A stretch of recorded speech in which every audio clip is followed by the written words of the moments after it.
Филиппийцам 3 глава, 12 по 16 стихи. 12 по 16 стихи.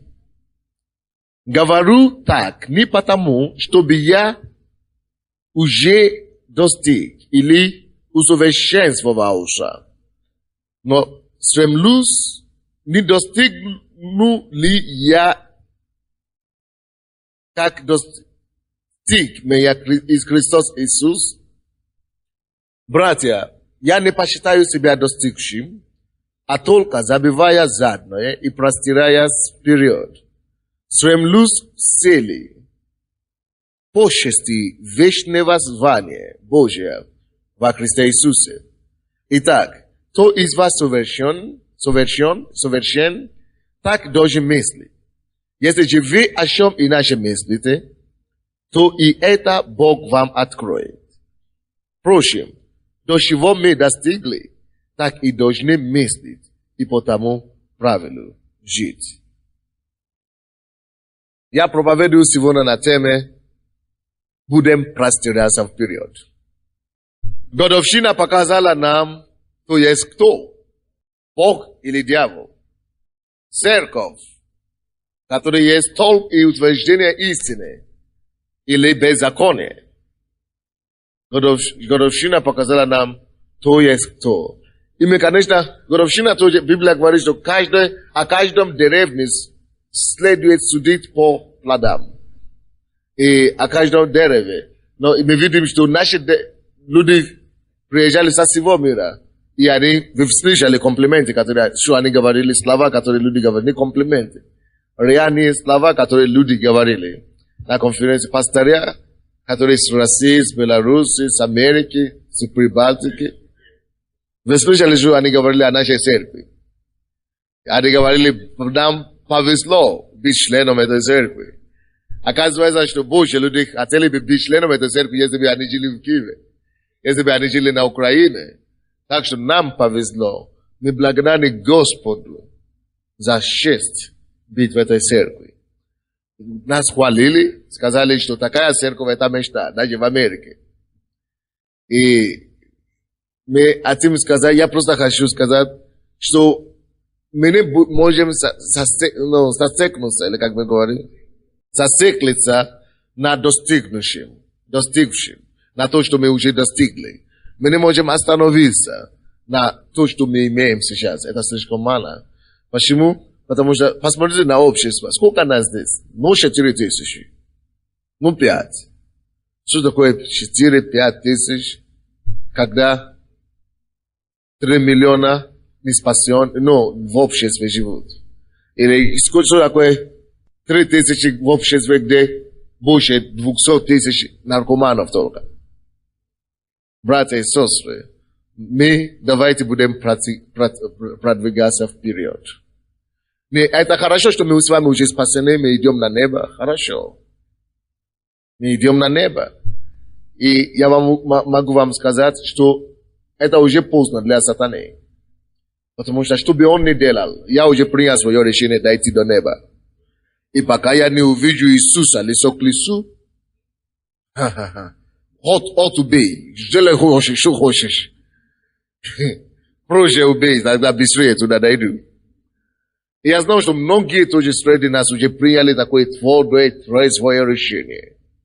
Дойти до Царства Божьего, дослужить Богу до конца. То есть, мы не можем остановиться на этом. Мы не можем остановиться и радоваться, что я спасен, пускай остальные идут в ад. Слава Богу за другие церкви, которые спасают других людей. Но если мы можем что-то делать, давайте будем делать. Когда такие люди, как Валерий Бабич, он миллионер. Он мне сказал, сколько у них не уставной фонд, годовой капитал, оборот в году. Я вам скажу, это входит какой-то процент все имущества страны. Это не маленькие копейки. Это не миллионы, это другие цифры. Вы знаете, это невероятно. И он принял Иисуса в свое сердце. И поклоняется Господу. Это говорит о чем-то говорит, дорогие мои. So jest деньги не все решает в этом жизни, в этом мире. И политика, и власть не все решает в этой жизни. Есть Бог на небе, который сотворил все, кому принадлежит все. И кому должны поклоняться все. Мы все под Богом ходим. И нужно спасать людей, и имущих, и неимущих. И богатых, и не очень состоятельных, и бедных.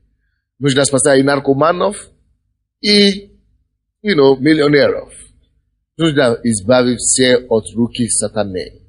И, братья, мы не имеем права расслабляться и сказать все, мне хорошо, и моей семьи, все. Мне хорошо, я хожу в церковь, нам нужно простираться вперед. В хоре у нас было 100 человек, 100 с лишним человеком. Мы будем простираться вперед. Какой вперед вы видите в хоре? Прославление мы видели 3 ведущие. Какой вперед вы видите? Церковь слова веры. Будем простираться вперед. Какой вперед вы видите? Какой вперед ты представляешь себе на следующий год? Какой вперед ты простираешься? Если у тебя нет этой цели, ты не добьешься туда, ты не добьешься его. Ты не дойдешь туда. Будем простираться вперед. Нас 4 тысячи в этом году. Какой вперед мы видим? Лидеры домашней группы разделились 3 раза, получили подарки. Кто получил подарки? Благословение. О, поздравляю вас. Вас так мало. Поднимите ваши руки. Дошло до всех. Так мало людей, кто получил подарки. Слава Богу. Хотя бы за вас. Братья и сестры, вы разделили 3 раза, мы радуемся. Хорошо, я радуюсь 3 раза. Какой вперед? Будем простираться вперед. Забывая задное. Простираясь вперед. Какой вперед ты видишь? Те, которые не получили какой подарок или благословение, какой вперед ты будешь простираться? Будем простираться вперед. Братья и сестры, всегда есть место для улучшения. Всегда есть место для вперед. Движение впереди, вперед. Будем простираться вперед. Какой вперед? Задай себе этот вопрос.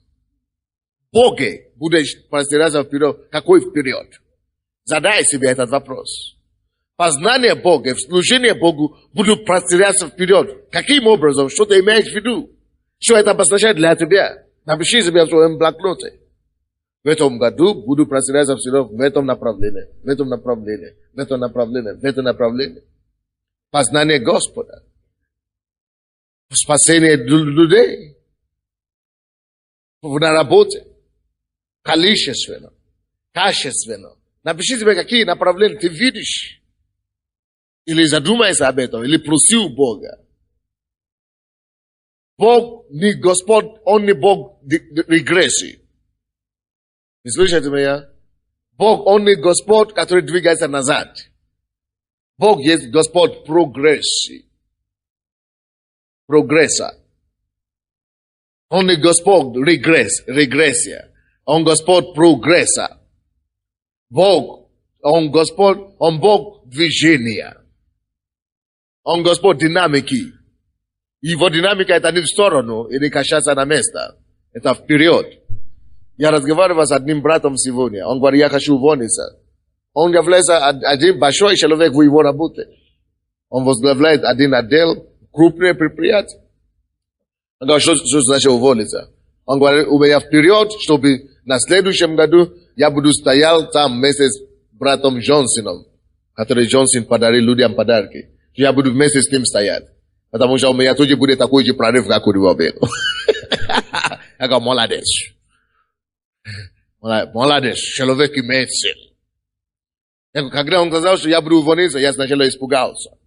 Я думал, что он хотел увольняться без цели. Он говорит, что нет, я достигну цель мой, и я буду увольняться. Потому что там будет уже слишком маленько для меня. Правильно? Ты тоже должен иметь цель. Ты тоже должен иметь какое-то направление. Я как пастор, ты говоришь, какой у тебя есть цель? Моя цель, чтобы минимум у нас было 700 домашних групп в этом году. Как пастор. Это то, что я думаю. Это что я жду. Это что я смотрю. Даже если мы не будем собираться в ДК Королева, не только в Флоренции или где-то, если мы не будем где-то собираться, но в 50-х домах мы будем собираться. И если честно, мой максимум мечты, чтобы в конце, чтобы в феврале 99 года у нас было не 700 домашних групп, а 1000 домашних групп. Для этого надо, чтобы группы разделили 5 раз. Все группы. Но для этого нет проблем. Потому что я знаю, что людям было бросено вызов сегодня. На этой годовщине. Кто взял на себя вызов? Как лидер домашней группы, или лидер какого-то служения, или просто служитель. Кто взял на себя вызов? Я взял вызов на себя. Я не знаю вас. Кто здесь лидер домашней группы? Поднимите ваши руки. А где остальные? Лидеры не ходят на служение. Давайте возьмем вызов на себе. И будем делать подвиги для Господа. И это Павел, апостол Павел об этом и говорит. Братья, я не посчитаю себя достигшим. Как, если ты начинаешь себя посчитать достигшим, ты начинаешь умереть. Слушайте меня. Если ты бизнесмен, ты зарабатываешь 1 миллион и говоришь, что я уже достиг пика. Слушай сюда. Это начинается момент твоего умирания. Если ты семенин, ты говоришь, что я уже достиг, лучше отношения с моей женой, лучше не бывает. Это отношение начинает умирать. Ты должен работать над твоей семьей каждый день, чтобы улучшить еще лучше отношения. Чтобы больше понять жену, больше понять мужа, больше понимать детей. Если ты духовный лидер, ты говоришь, что я уже достиг, все, достигший. Ты начинаешь опускаться и начинаешь терять то, что у тебя было. И это один из двух. Движение всегда должно быть. Если ты стоишь на месте, значит другие обходят тебя. И время тебя обгоняет. Или как мы говорим. Даже время тебя обгоняет. Это значит, все равно начинаешь умереть. Кто-нибудь ездил на машину когда-нибудь, когда вы были маленькие. Когда вы сидите в машине, такое впечатление, что все деревья или люди, которые стоят, они быстро летают назад. Когда вы едете на машине. Все остальное, у вас не создало такое впечатление? Такой эффект зрения такое. Что вроде бы все остальное бежит только в обратную сторону. А те они стоят, может быть, или они ходят. Это то же самое, что со временем происходит. Если ты перестаешь расти, твое поколение обгоняешь тебя. Если ты перестаешь двигаться вперед на твоей работе, это не просто трагедия для тебя, это трагедия для твоей жизни. Не просто трагедия для твоего бизнеса, это трагедия для твоей жизни. Не просто трагедия для твоей семьи, это трагедия для твоей жизни. Когда человек успокаивается, что я уже достиг, он начинает умирать. Человек, который останавливается, деградируется. Поэтому у тебя по-любому все равно есть движение. Либо ты двигаешься вперед, либо ты останавливаешься и двигаешься назад. Либо ты двигаешься вперед, либо ты ничего не делаешь и умираешь. Поэтому Павел, зная это, говорит, я не посчитаю себя достигшим. Это преступление считать себя достигшим. Потому что ты уничтожаешь будущие потенциалы. Когда ты начинаешь думать, что я достиг, ты уничтожаешь потенциалы расти. И возможности двигаться вперед. Значит, твоим исповеданием одним. А только забивая задние и простираясь вперед.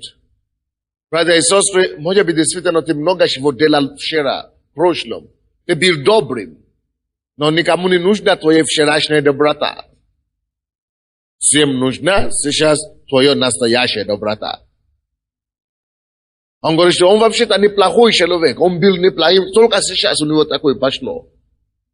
Вот почему он стал плохим. Он был неплохим, это прошедшее, это вчера он был неплохим. Теперь он уже плохой. Забивая задное. Может быть, у тебя было хорошее задное. Прошлое, то есть. Но тебе не надо сидеть над этим хорошим прошлым и созидаться там. Оно станет плохое. Но какое бы у тебя ни было прекрасное прошлое, стремись иметь лучшее завтра. Стремись иметь лучшее послезавтра. Созидай, твори сегодня, чтобы завтра тебе было легче жить.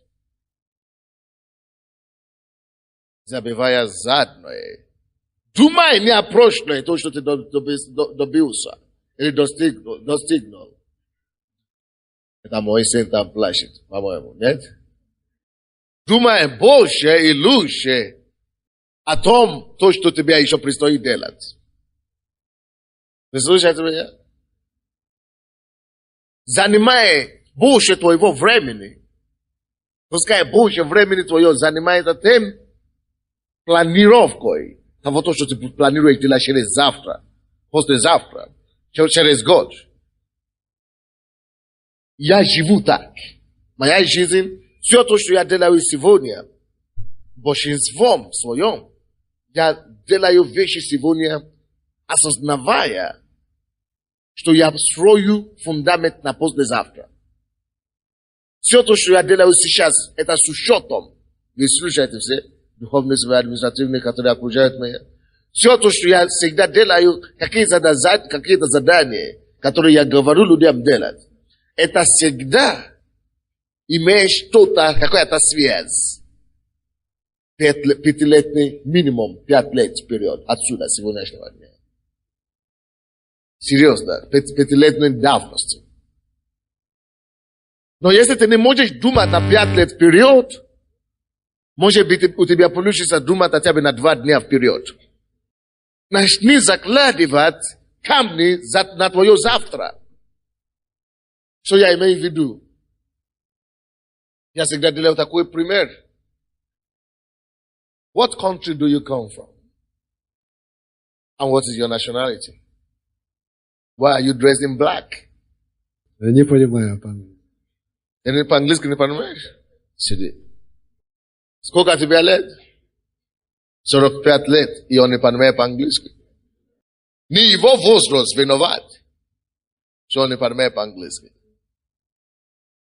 Но виноват то, что он 20 лет тому назад, или 15, не изучал английский. Он не закладывал этот фундамент. Он не строил этот мост. Он не положил что-то, чтобы пожнать завтра. Он не сеет чего-то, чтобы потом дать ему плод послезавтра. Если ты хочешь иметь $1000 завтра, или через год, через 3 года, сегодня начни сеять что-то, начни прикладывать какие-то идеи, начни какие-то связи налаживать, начни искать какие-то контакты, телефоны, начни какие-то... То есть, ты должен что-то делать, и то, что ты делаешь сегодня, не должно быть только ради сегодняшнего дня. Слышите меня? Твоя жизнь позадневная не должна быть просто ради сегодня жизни. Чтобы только сегодня жить, а потом завтра переживать. Твоя жизнь должна быть так построена, чтобы всегда иметь расчет на то, что будет если. Планируй твою жизнь. Потому что Бог говорит, что забудь прошлое. Простирайся вперед. Простирайся вперед в твоих мыслях. Простирайся вперед в твоих планах. Простирайся вперед в твоих финансах и бюджетах. Вы слышите меня? Многие из нас, большинство нашего времени тратим на то, чтобы доказать себе, что я был хорошим вчера. Или убедить тебя в том, что если бы не кто-то, я бы не был таким, как я сейчас есть. Многие из нас, большинство нашего времени, мы тратим на то, что у нас не получилось вчера или позавчера. И другие из нас, мы думаем слишком много о том, кем мы могли быть, которые мы не стали. Слушай, у тебя только сегодня, чтобы закладывать камни на завтра. Если ты хочешь говорить на английском, через 2 года, 3 года, начни изучать его сегодня. Видели время для этого. Найди уроки для этого. Но дисциплинируй себя, чтобы этим заниматься. Это не только в английском, это просто пример. Живой пример. Что я говорю на английском, он не понимал, о чем я говорю. Потому что он не работал над собой в этом направлении сколько-то лет назад. Если ты хочешь стать хорошей женой, учись сейчас, когда ты еще не замужем.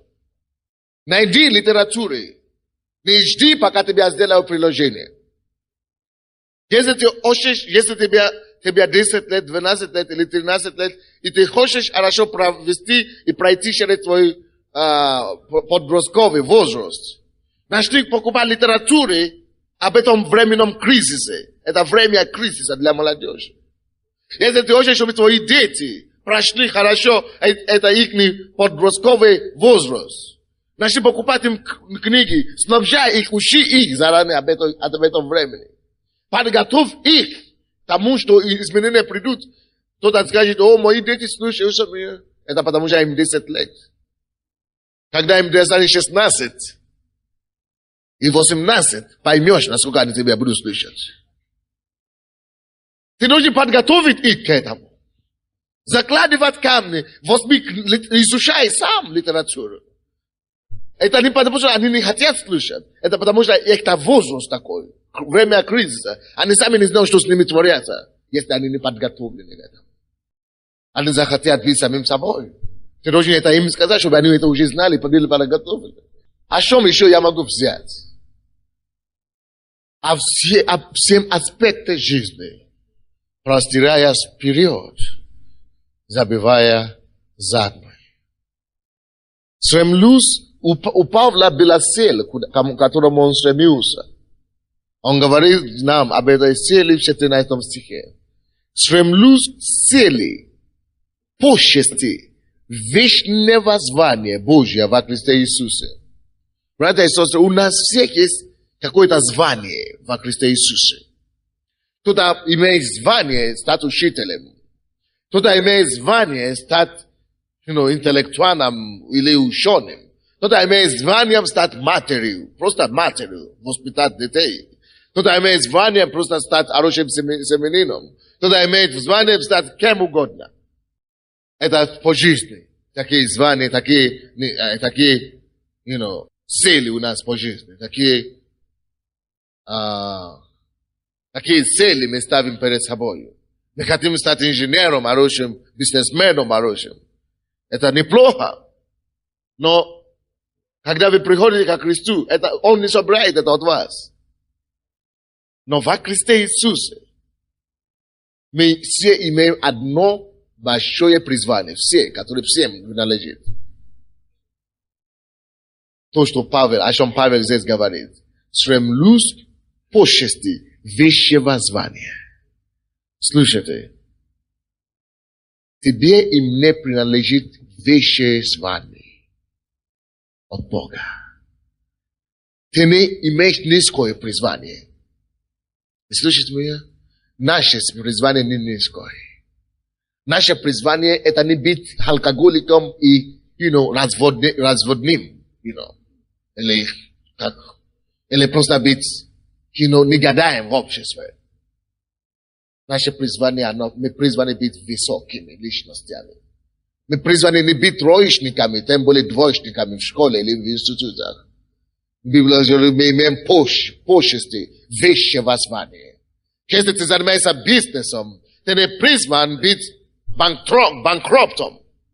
Мы имеем высшего призвания. Если ты занимаешься наукой, ты не призван быть ассистентом всю жизнь.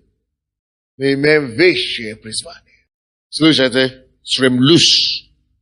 Есть потому что, почему Павел стремится к этой почести? У него уже есть высшее звание, но все равно он стремился. Потому что звание само по себе тебя не доведет никуда. Ты должен еще и стремиться. У тебя звание, хорошо. Но тогда, чтобы ты стремился к этому. Но чтобы ты не удовлетворился что-то низким. Чтобы ты не удовлетворился и довольствовался что-то незначительным. Если ты семенин, ты женат или ты замужем, у тебя должны быть лучшие отношения в семье.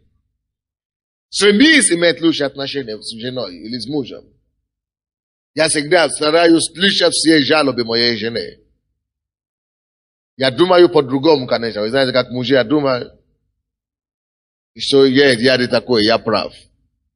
Но все равно я стараюсь, я себя дисциплинирую, я все равно буду слышать. Потому что я хочу улучшиться. Аминь. Я хочу, улучшить своего призвания. Я хочу действительно достичь высшего призвания. Аминь. Звание. У нас высшее призвание. Аминь. Высшее звание. Не низкое звание. И в семье, и на работе, и в служении. Если ты имеешь служение, борись против этого врага, который называется средним. Средной. Или нормальной. Это враг, который называется средной. Это враг, который называется нормальной. Борись против этого врага. Скажи, что у меня будет выше нормы. Больше нормы. Больше среднего. Выше среднего. Почему? Потому что мы имеем выше воззвание во Христе Иисусе. Выше воззвание во Христе Иисусе. Выше воззвание во Христе Иисусе. Как служитель Божьего, я не хочу довольствоваться 100 человек в моей церкви. Выше воззвание. Чтобы не делать, чтобы простираться больше. Чтобы не делать, чтобы расти количественно. Чтобы не делать, чтобы расти качественно. Я думаю о стратегиях. Я думаю о способах. Я думаю о том, как мне двигаться, как мне это добить. Я не могу быть средной. Или нормально. У меня высшее звание. Почести высшего звания во Христе Иисусе. Мы призваны быть лучшими, дорогие. Если у меня 3 человека в моей домашней группе, я делаю все. Потому что у всех остальных есть 3. Я говорю, что это у нас такой тяжелый район. Слушай, мы все в Киеве живем. Когда я приехал сюда в Киев, мне сказали, что здесь тяжело, наша церковь. Что церковь здесь не растут. Церкви здесь не растут. Я сказал, что у нас будет 1000-я церковь. Они сказали, что это сказка, иллюзия. Здесь не было еще тогда, нигде. Нигде не было еще 1000-й церкви. Это Генри только подвигался, он уже был 700 тогда. И 500. Но они говорили, что 1000-й церкви невозможно. Но ты не должен ограничивать себя человеческими ограничениями. То, чем другие ограничивают себя, не ограничивай себя этим. Ты определи себе Божий стандарт. Высшее призвание. Высшее звание. Поэтому в имени Иисуса мы хотим верить. Я определяю себе высшее звание. Что следующая годовщина мы будем иметь во дворце спорта. Что следующая годовщина у нас будет не 100 человек хора, но 200. Что следующий человек у нас будет музыканты, не 3 трубачи или 4, у нас будет 20. Оркестр. Солистов, не 3, а 20. Высшие почести. Можно зарабатывать $300 у тебя на работе. Говоришь, я буду зарабатывать $300, Божье слово, Божье благодать 500. Высшие почести, высшее качество, высшее звание. Ты говоришь, что невозможно, я не могу работать дополнительное время, потому что я хожу в церковь. Не надо работать дополнительное время, поставь себе в молитве. Господь, я буду иметь хорошие заказы. Я буду иметь во имя Иисуса хорошие клиенты. Я буду иметь дополнительные экзамены во имя Иисуса заработа. Именно Иисуса. Другие средства откроются. Другие способы откроются. Потому что мы живем и ходим с Богом. Высшие почести. Почести высшего звания Христа. Так что не довольствуйся низким вещам или вещами. Не довольствуйся Средним. Что-то. Недовольствуйся маленькое или маленьким. Стремись вещему. Вы думаете, это хорошо? Давайте будем подбирать,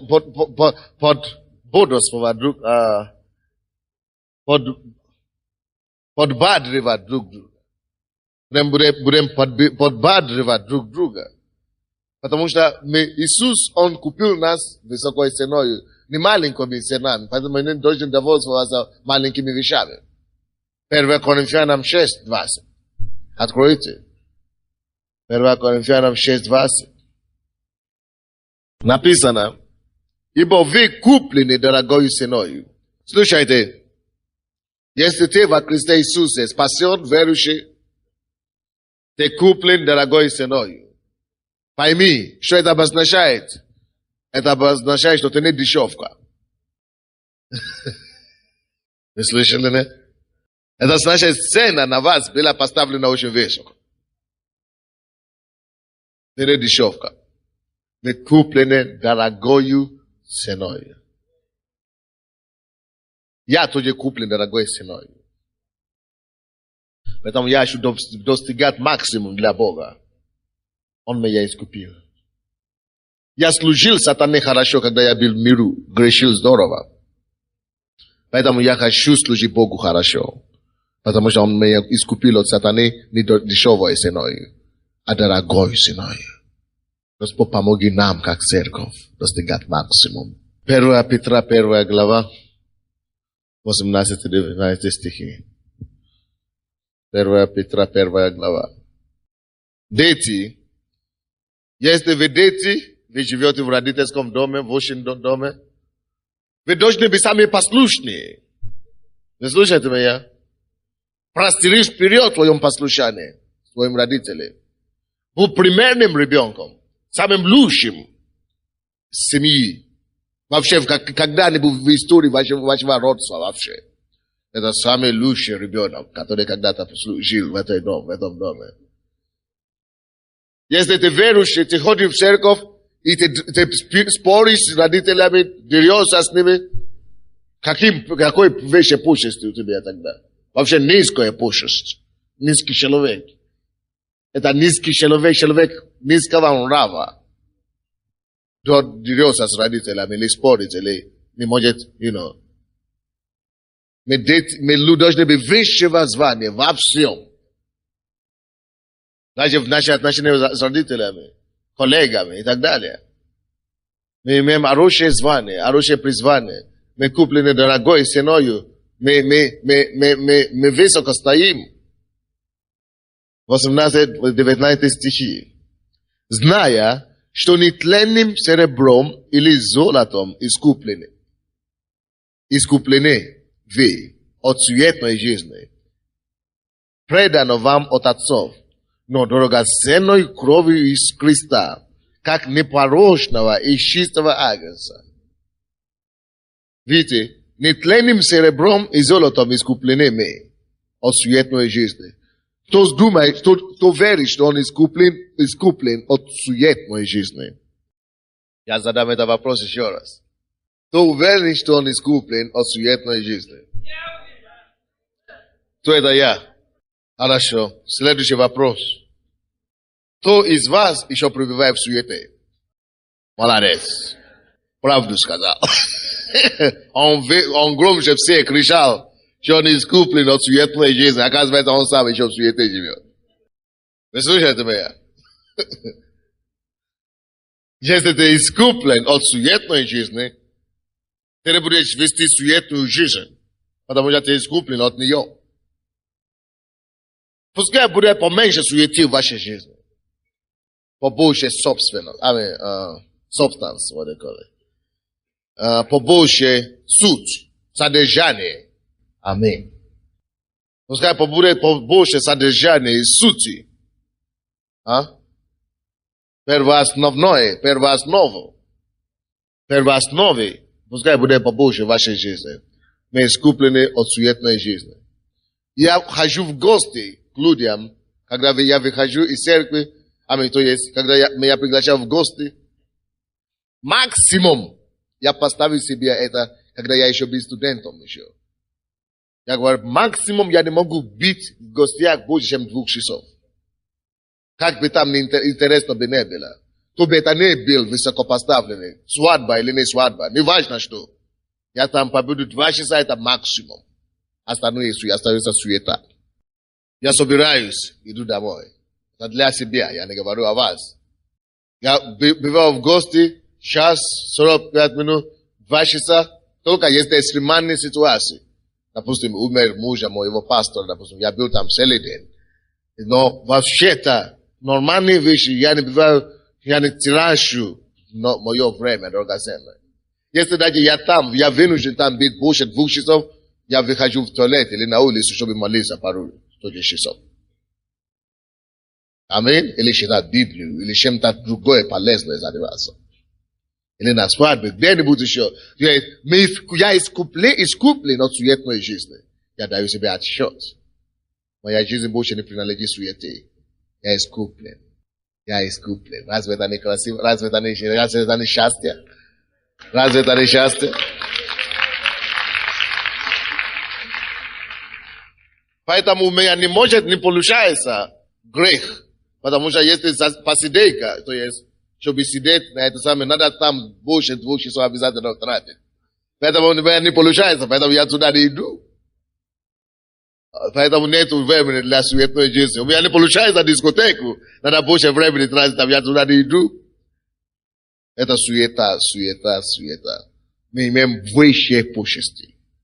Слушайте, не будь человеком низкого достоинства. Не будь низким духом. Будь высоким. Будь человеком достоинства. И в семье тоже. Дети, вы слушаете? Жены, мужья, мы должны иметь высшего звания во всех наших поприщах жизненных. Аминь. Стремимся к высшим поприщам. Мы искуплены от суетной жизни, не это самое, не серебром и золотом, телесным, но драгоценной кровью агнца. Давайте вернемся, откуда мы начали, Филиппийцам 3, 4 стиха. Павел говорит о себе. Хотя я мог бы, хотя я могу надеяться и на плод. Если кто другой думает надеяться на плод, то более я. Обрезанный 8 день, из рода Израилова, колена Вениаминова, евреи от евреев, по учению фарисеев, по ревности гонитель церкви Божией, по правде законной, непорочной. То есть он говорит, я тоже мог бы надеяться на плод, мог бы хвалиться физическими вещами. Он начал перечислять его достоинства. Обрезанный 8 день, значит, он действительно еврей. То есть вы знаете, что евреи бывают обрезанные. Вернее, евреи не бывают не обрезанные. Из рода Израилова, колена Вениаминова, конкретно, евреи от евреев, по учению фарисеев. Но фарисеи были правящие элиты того времени, фарисеи. Они то же самое, как дворяне. Мы недавно были дворяне здесь. Они были как дворяне тоже, элита общества. Или как мы можем говорить сейчас, правящая партия, парламент. То есть он был человеком весомым в обществе. Но он что-то потом сказал, что есть, и у него были повод, за что хвалиться, что он такой уже крутой, да? Что я мог бы сидеть на это и размышлять о том, как насколько я богат, насколько я большой. Но все равно он забивал эти достоинства. Забивал заднее. И что делал? Простирался вперед. Поэтому какое у тебя достижение, дорогой мой сегодня? Ты думаешь, может быть, ты уже достаточно крутой? Может быть, не совсем? Простирая заднее. Простирая вперед, забивая заднее. У Павла были эти большие привилегии. Он даже был ученым, он был, если по нашим понятиям, можно сказать, что он был доктором юридических наук. Такие люди не изучают Библию больше. Я уже получил докторскую. Такие люди уже не ходят на проповеди, чтобы познать Божье об Иисусе. Они говорят, зачем мне сидеть под каким-то там проповедником? Ну, представляешь? Какой проповедник? Такие люди уже больше не ходят на служение, чтобы иметь служение в церкви. Они уже крутые, доктор юридических наук. Но слушай, посмотри, что он сказал. Он не только простирался вперед, забывая все его задние достижения. 7 стих, он говорит, но, что для меня было преимуществом, то ради Христа я пошел чтою. Тщетно. Все то, что для него было преимуществом, допустим, то, что я доктор наук, он посчитал чтою ради познания, превосходства. Ради превосходства познания Христа.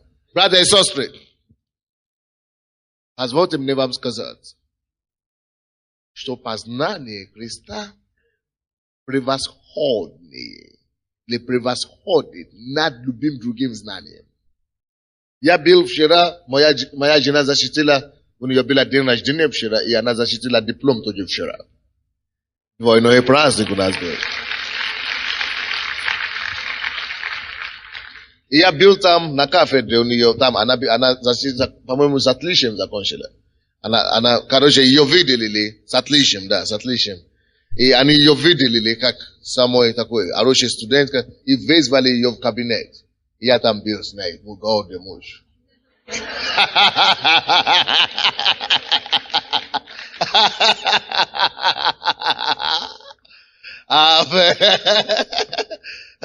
Наша семья это показывает, что мы должны быть лучше во всем. И там сидели академики, профессора, доктора наук. Она закончила научные экзамены, механическое, математическое или механика,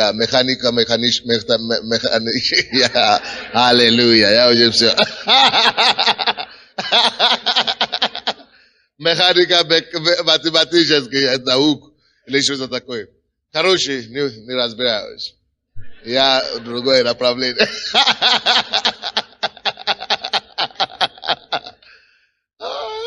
И там сидят эти все профессора. Один из них их кафедра. Заведующий кафедра. Только что в этом году он мне показал фотографии, когда президент Кушма, президент Украины, ему вручил ордер, премию, государственной, премию, как это? Да, государственный лауреат, премию. Да, он начал получить, он получил это, он показал мне фотографии. То есть он доктор, он профессор, мы начали все говорить вместе. И почему я вам говорю это? И он сам начал мне рассказывать, когда он был в Германии, он мне сам дал разрешение рассказывать это. Он говорит, что можно рассказать. На вашей проповеди говорит. Он начал мне сам говорить, что здесь коммунизм дали им науку, и самое главное отнял от них. Отнял от них самое главное. Он говорит, в 1972 году я был во главе советской делегации, чтобы купить технологии. Они там покупали, оказывается, Советский Союз ничего имела. Покупали Германии технологии какую-то. И там глава этой комиссии там, в Германии, который с германской стороны был верующим. Но он тоже был доктором наук. И они там сидели вместе в ресторан, и тот начал ему доказывать о существовании Бога и происхождение все, вселенной и так далее, сотворение. Он говорит, что я начал спорить. Он говорит, посмотри на мои полки. Я смотрю, он говорит, Ленин у меня там достаточно. Он говорит, я начал цитировать ему Ленина, то Ленина, то Маркса. Он говорит, а он мне дает по-другому. Я вижу, что то, что он мне говорит, намного превосходнее, что я говорю, то, что я имею. Он говорит, я вижу, я начал проигрывать это дело. Я пытался спрыгнуть над рутом, он не пускает меня. Как не пытался съехать с этой темы. Он говорит, потом я уже вынужден. Он говорит, я сам голова делегации Советского Союза в 1972 году, чтобы проигрывать в дискуссии. Это было вообще... Он говорит, что он меня согнал в угол. Короче, что это не обезьяна, это самое, и не скажет, что это Бог сотворил все. Он говорит, я вынужден поднять две руки, он говорит, между собой меня. Я говорю, только он исповедовался, он признался. И это все остальные доктора, которые сидели, они сидели в Аласапсе, сказали, что да, не только ты попал в такую ситуацию, нелепую. Тот говорит, когда я был в Америке, тот же самый, меня так загнали в угол, что я... Они, короче, все начали говорить, что мы обнаружили, что все равно духовность, познание Бога, это основное для человека. Они сами это говорили, и он даже говорил, я буду вас пригласить, чтобы я читал лекции и профессура, или как он это, профессуры, да? Они академики все, чтобы читать им лекции о Библии. Разве это не красиво?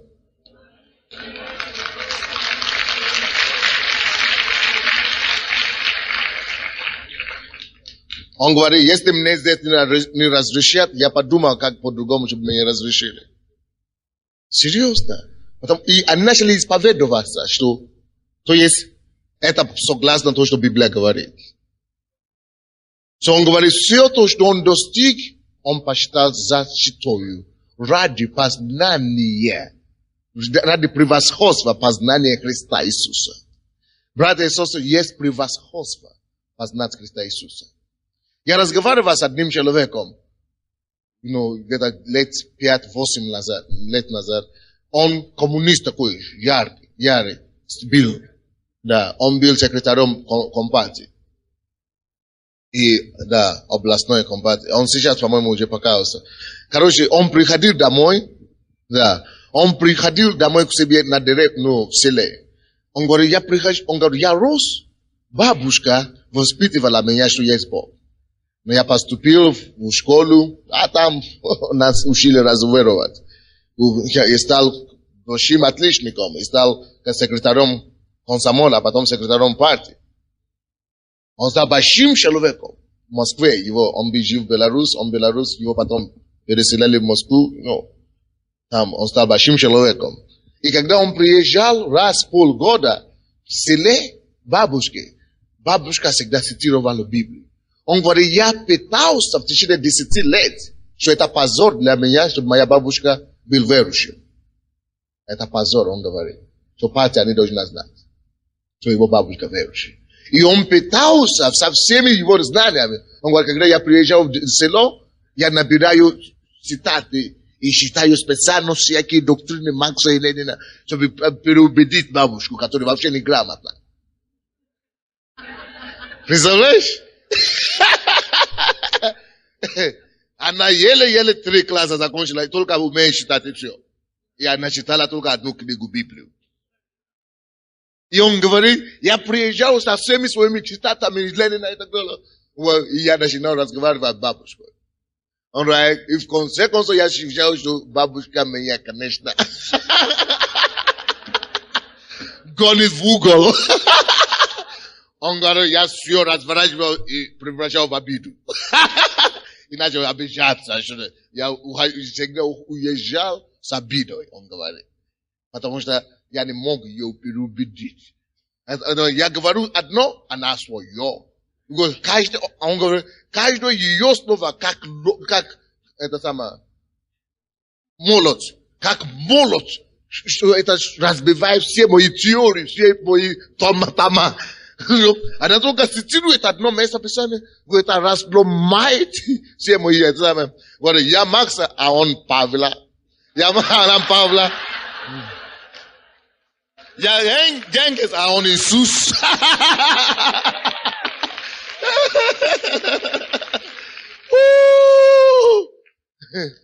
Он говорит, теперь, когда он покаялся, не пришлось прийти бабушкой. Покаяться, попросить прощения, что я вообще пытался ее убедить. и признался в том, что каждый раз, оказывается, она победила. А он все превратил в обиду. И уезжал, чтобы быстро уезжал. Представляете? Потому что есть превосходство познания Христа. Вот это высшее звание. Вот это высшее звание во Христе Иисусе. Мы будем стремиться. Поэтому невозможно, чтобы человек закончил познавать Христа. Каждый раз, каждый год ты имеешь больше времени, больше возможностей познавать больше Христа. Ты можешь закончить образование, то ты не можешь закончить познание Христа. Вы слышите меня? То есть у тебя в этом году есть ли какое-то стремление куда-то выше? Есть ли стремление к познанию чему-то выше? Есть ли больше стремление к познанию Христа? Или есть ли у тебя больше стремление открывать Христа людям больше? Большим людям открывать Христа. Большим людям рассказывать Иисуса. Об Иисусе. Есть ли у тебя такое стремление? Или ты уже достиг? И уже размышляет о достигнутом. Есть высшее познание. Есть высшее звание. Вы слушаете меня? Поставь себе выше планку твоей семьи. Поставь себе выше планку на твоей работе. Поставь себе выше цели в твоем бизнесе. Поставь себе выше цель в твоем служении. И причем ты должен представить себе, какое это. Почему именно в Христа? Почему именно познание Христа этот Павел хочет? 8 стих говорит, да, и все посчитают тщетою ради превосходства познания Христа Иисуса, Господа моего. Для Него я и от всего отказался. И все посчитаю за ссор, чтобы обрести Христа. И найтись в нем не со своей праведностью, которая от закона, но с той, которая через веру во Христа, с праведностью от Бога по вере.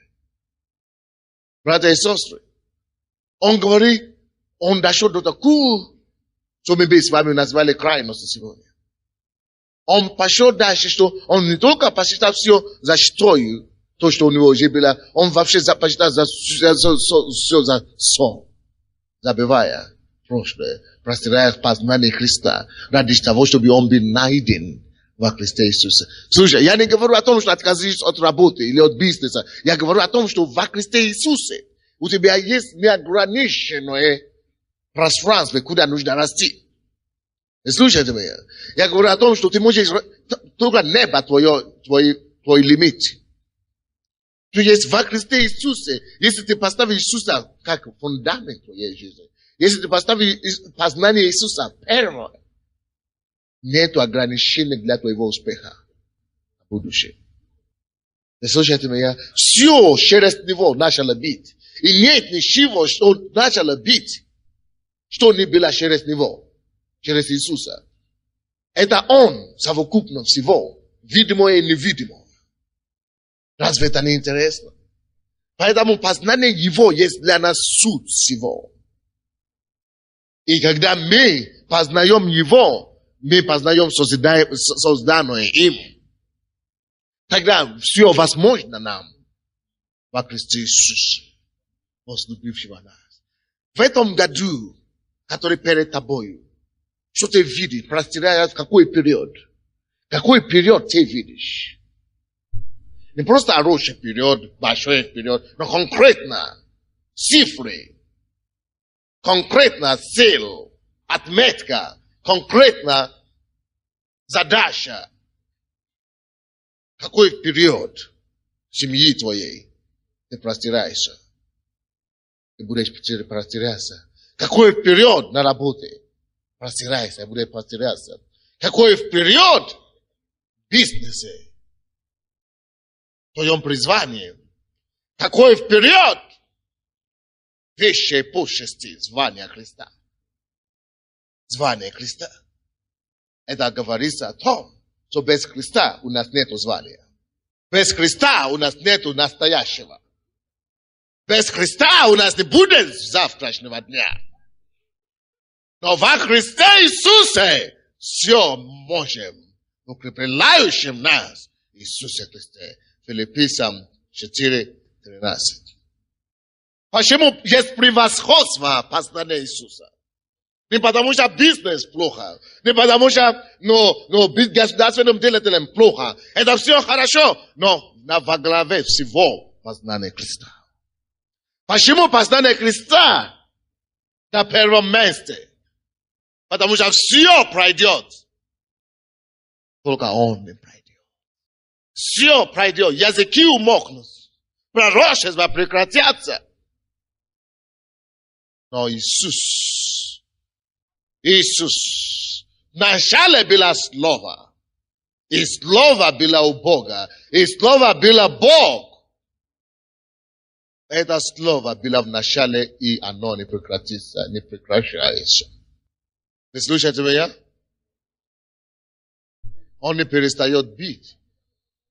Познание Христа, когда мы познаем Христа больше и больше, мы накопляем себе богатство на небе, на небеса. Последнее место Писания. Давайте откроем Евангелие от Матфея. Евангелие от Матфея 6:19. 6:19. Не собирайте себе сокровищ на земле, где мул и лжа истребляют, и где воры подкапывают и крадут. Но собирайте себе сокровища на небе, где ни мул, ни лжа не истребляют, и где воры не подкапывают и не крадут. Ибо где сокровище ваше, там будет и сердце ваше. Братья и сестры, пускай наше сокровище будет во Христе Иисусе. Тогда оно собирается на небеса. И там не будет ни вора, ни лжа. И если наше сокровище будет во Христе Иисусе, что еще там будет? Плюс наше сокровище, наше сердце. Потому что там, где твое сокровище, там твое сердце. Если твое сокровище на работе, если день, который ты потеряешь работу, ты получаешь инфаркт в тот же самый день. Потому что там было твое сердце. Инфаркт – это болезнь сердца, да? Правильно. Если твое сердце было в семье, не во Христе Иисусе, день, когда твоя жена, или день, когда ты обнаружишь, что твоя жена изменяет тебя, тот день ты получишь инфаркт, или твой муж изменяет тебя. Когда он уйдет от тебя к другой жене, тогда, или к другой женщине, тогда ты получишь инфаркт, твое сердце перестает двигаться, биться и существовать, потому что твое сердце было не в нужное место. Но если наше сердце с вами будет во Христе Иисусе, все остальное добавится к нам. Все остальное будет у нас. Мы будем собирать наше богатство на небеса. Это значит, если я бизнесмен, я зарабатываю деньги, но чтобы прославлять Господа в первую очередь, потому Бог защищает его. Что бы я ни делал, Христос на первом месте, тогда у меня есть безопасность. Не человеческое, но небесное. Поэтому, когда я говорю о том, что будем простираться вперед, это в доме, это в бизнесе, это в звании, это в служении. Но, братья и сестры, я имею в виду, это должно быть прежде всего познание Христа. Я засчитал эти вещи. Но первичное есть что? Будем простираться вперед, в чем? Познание Христа. Я говорил о том, что в следующем году я хочу, чтобы церковь Слова Веры простиралась вперед, чтобы у нас было не 5000, а больше. Чтобы не было не 100 человек в хоре, а 200. Но это все вокруг чего? Познание Христа. Первичное. Давайте станем. Будем простираться вперед. Преклоните ваши головы или поднимите ваши руки, голову. Давайте говори Богу, Господь, я буду простираться вперед. В этом году, Господь, я буду простираться вперед. В своем служении, Господь, я буду простираться вперед. Я вижу этот вперед. Своей семьи я вижу вперед. На своей работе я вижу впереди. Именем Иисуса я вижу впереди, куда мне надо простираться. Служение, Господи, я вижу впереди. Куда я должен простираться. Budem prostiracja period. Zabywania zadnoje. Zabywania zadnoje. Zabywania zadnoje. Budem prostiracja period. Через познание Христа. Через превосходство познания Иисуса Христа. Шаламата Мария Макатария Макатария Макатария Макандая Морианда. Oh Maria Makatia Bukoteria Makaramonondiria Makatalala Makateria Maranandaya. Oh Господь, me atim prostiração period. Я хочу простираться вперед, моя отношение с женой, моей семьи, Господь. Я хочу простираться вперед, познание Христа Иисуса. О, улучшение отношения с женой во имя Иисуса. Я хочу простираться вперед. О, на моем служении, Господь, о, церкви, о, Царство Божие, я же познать Иисуса Христа Божия и построить Божие, о, могущественная церковь для Тебя, Господь. Мы хотим двигаться, Господь, во имя Иисуса, мы отдаем Тебе Твои руки, мы просим Тебя, воспри нас. Воспри наши силы, воспри, Господь, наши почести, воспри, Господь, высшего звания, высокого звания, которое Ты дал нас, Господь, мы отдаем Тебе. Помоги нам подняться, помоги нам, Господь, подняться высоко. Не быть довольными низкими положениями, не быть довольными временными положениями. Помоги нам, Господь, стоять высоко для Тебя и ради Тебя. Во имя Иисуса Христа.